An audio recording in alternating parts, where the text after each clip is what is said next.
Alright, so these videos that I will be creating, or this whole series that I will be creating, where I will document on how you can basically build your own ordinals or NFT collection from bare scratch and deploy it on Bitcoin's layer 1, which is the most decentralized blockchain out there, you can say, will be a very interesting series, and it will always be very closer to my heart. And I'm pretty sure that all of you who will watch this series and watch each and every video in detail will understand what I'm saying. Basically will get a lot of knowledge from it as well, and it will be a very interesting topic because I want to create something on Bitcoin now.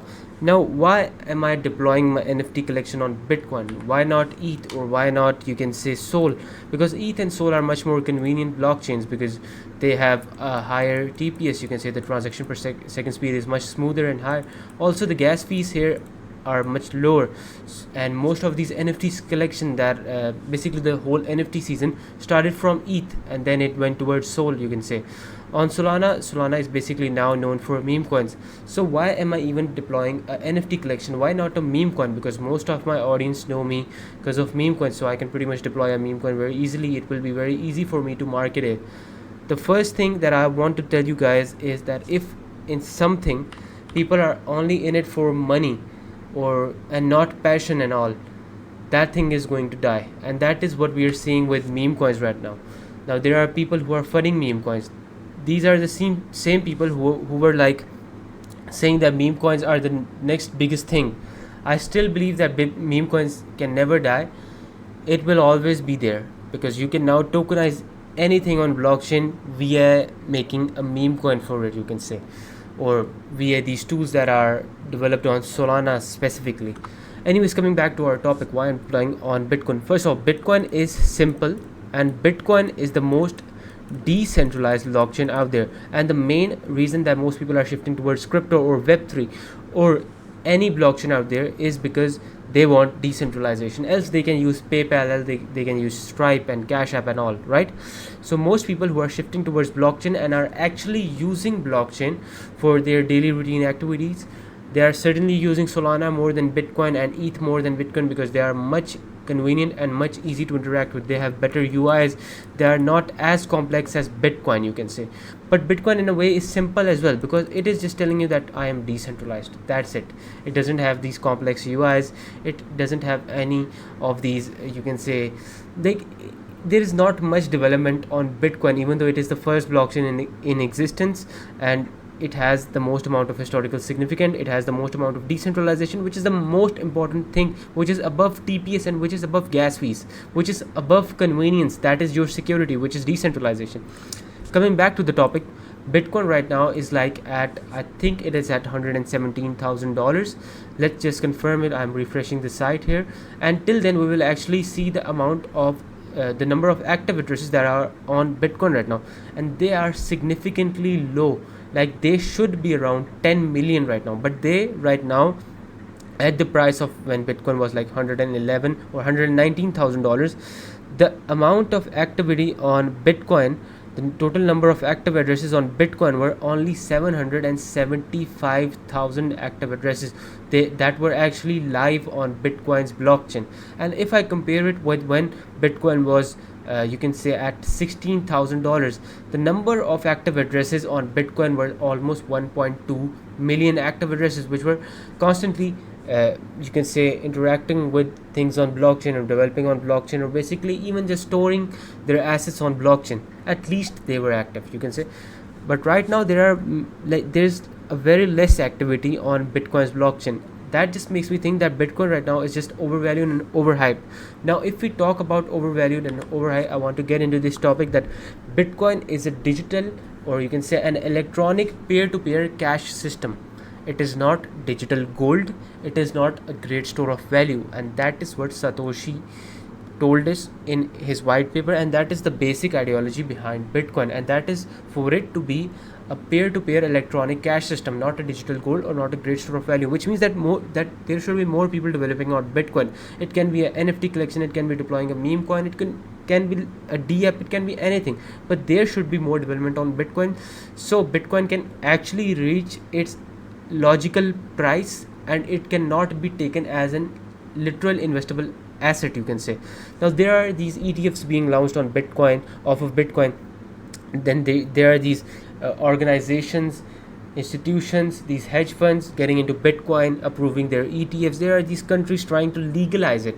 Now let me tell you one thing: Solana, ETH, and all these blockchains, they can be legalized, they can be regularized, they can be hacked as well, because they are not enough decentralized as Bitcoin is. There are these theories as well where people are saying that the only blockchain that will exist in the next 5 to 10 years will be Bitcoin, because most of these blockchain will be just left out because of their lesser decentralization. There are these theories as well where people are saying that within the next 5 to 10 years there will be no other blockchains. The only blockchain that will exist will specifically be Bitcoin as a main blockchain, which will be the most used blockchain out there.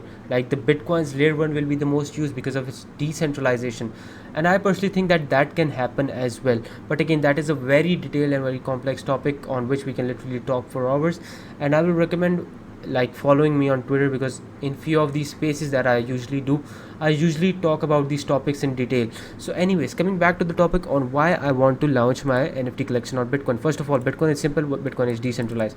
Second, the most important thing which I told you guys is that when people are in anything, like it can be a business, it can be anything, if people are in it just for the sole purpose of making money, they are not going to make money, they are not going to make out of trenches.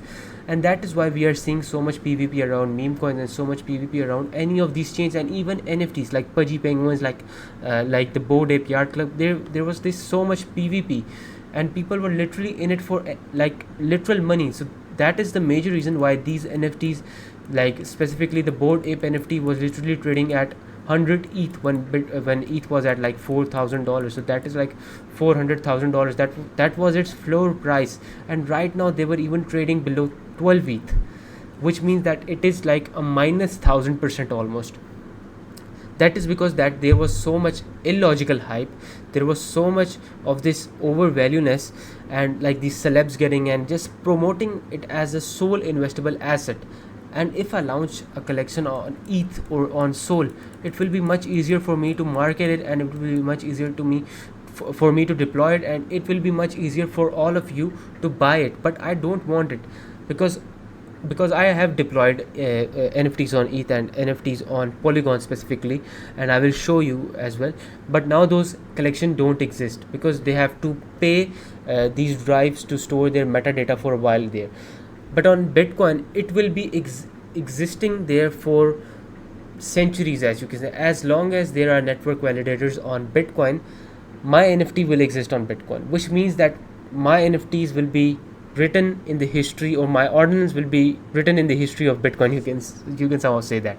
Anyways, coming back to the topic, the reason for me to launch my NFT collection on Bitcoin is that now people will buy my collection not thinking it as an investable asset, but thinking them as some part of a movement, as a real community, as people who are going to stay together to basically promote these NFTs not as an investable asset, but as something which is a movement, which is actually highlighting that there is actually a movement of NFTs going on Bitcoin. Now if I get on to you can say OpenSea, there are like I think millions of collection being launched here.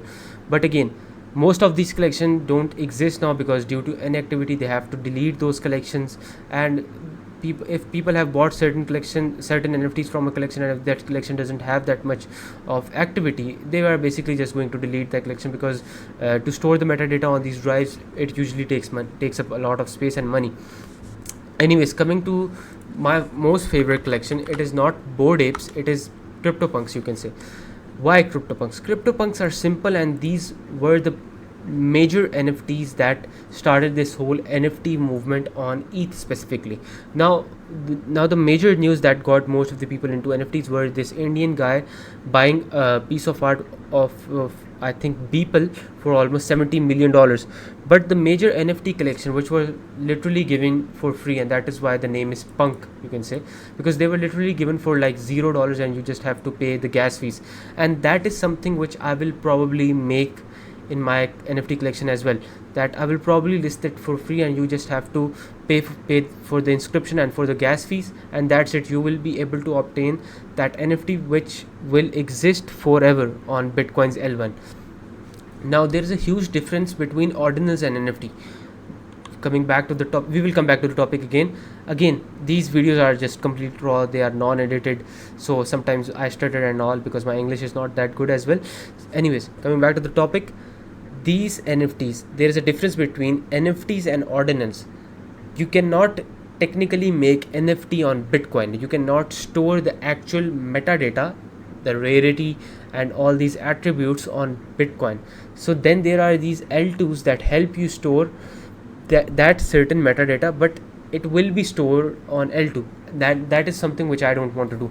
I will be making an NFT or these ordinals, you can say, on Bitcoin on their actual layer 1, the L1. I want to create it on L1.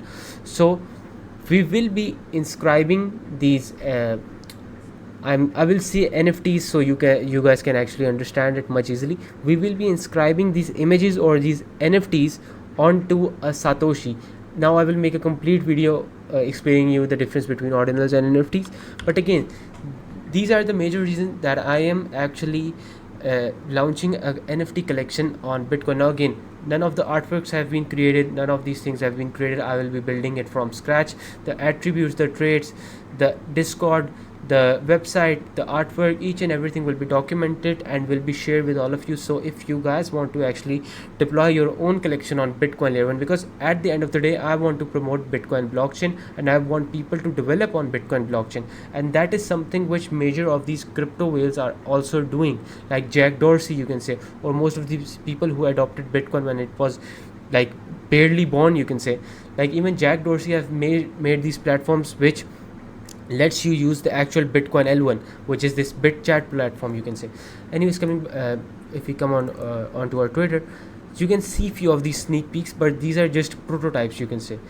I will still be needing your guys suggestions and your guys recommendations as well, and I might even give away few of these NFTs. Like I will inscribe it for all of you for almost free to some of these people who are constantly giving me recommendations on what to change. And if you guys actually want to be a part of this movement or part of this NFT collection that I will be creating, you guys can DM me on Twitter and tell me on how you can basically provide the value. Anyways, I hope you guys have enjoyed this video. This was just the beginning, this was just the intro, you can say, towards the series that I will be creating, and it is going to be very fun as well. It is going to be very knowledgeable for all of you. You guys should follow me on Twitter to get the latest updates regarding these ordinals, you can say. It is ShayZXBT, you can follow me here. Anyways, I hope you guys have enjoyed this video, and I will be uploading almost daily related to this series as well. Again, I just want to promote Bitcoin's L1, Bitcoin's actual blockchain, which was meant for the actual decentralization and for the actual people to send and receive money over there, to basically make a peer-to-peer electronic cash system, and which is just overvalued for absolutely no reason right now, whereas people are not using its actual blockchain right now. I just want to promote that, and I just want to create my own footprint. And if you guys want to join me, you can, then this mic can become ours as well. So basically this is my whole concept of just creating a digital footprint on Bitcoin's blockchain specifically, because this will always have its historical significance and this will always be inscribed in Bitcoin's history.